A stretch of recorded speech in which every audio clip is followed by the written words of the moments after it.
പ്രധാനപ്പെട്ട വാർത്തയിലേക്ക്. ബംഗളൂരുവിൽ 8 മാസം പ്രായമുള്ള കുഞ്ഞിനെ ബലി കൊടുക്കാൻ ശ്രമിച്ച ദമ്പതികൾ അറസ്റ്റിൽ. ഹോസക്കോട്ടയിലെ സൂളിബലെ ഗ്രാമത്തിലാണ് സംഭവം.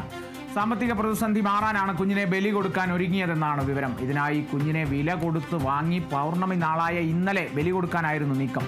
സമീപവാസികൾ നൽകിയ വിവരത്തെ തുടർന്ന് ചൈൽഡ് ഹെൽപ്പ് ലൈൻ ഉദ്യോഗസ്ഥർ എത്തി കുട്ടിയെ രക്ഷിക്കുകയായിരുന്നു. അതായത് 8 മാസം പ്രായമായ കുഞ്ഞിനെ, ഒരു വയസ്സ് പോലും പ്രായമായില്ല, 8 മാസം പ്രായമുള്ള കുഞ്ഞിനെ ബലി കൊടുക്കാൻ ശ്രമിച്ചതാണ്. സാമ്പത്തിക പ്രതിസന്ധി മറികടക്കാൻ, അല്ലെങ്കിൽ സാമ്പത്തിക പ്രതിസന്ധിക്കൊരു പരിഹാരമാകാൻ കുഞ്ഞിനെ ബലി കൊടുക്കുക എന്നുള്ള ഒരു നീക്കമാണ് നടക്കാനിരുന്നത്. എത്രത്തോളം ക്രൂരമായ നീക്കമാണെന്ന് ആലോചിക്കണം. ആ ദമ്പതികൾ അറസ്റ്റിലായിരിക്കുന്നു. ഹോസക്കോട്ടയിലെ സൂളിബലെ ഗ്രാമത്തിലാണ് ഈ സംഭവം ഉണ്ടായിരിക്കുന്നത്.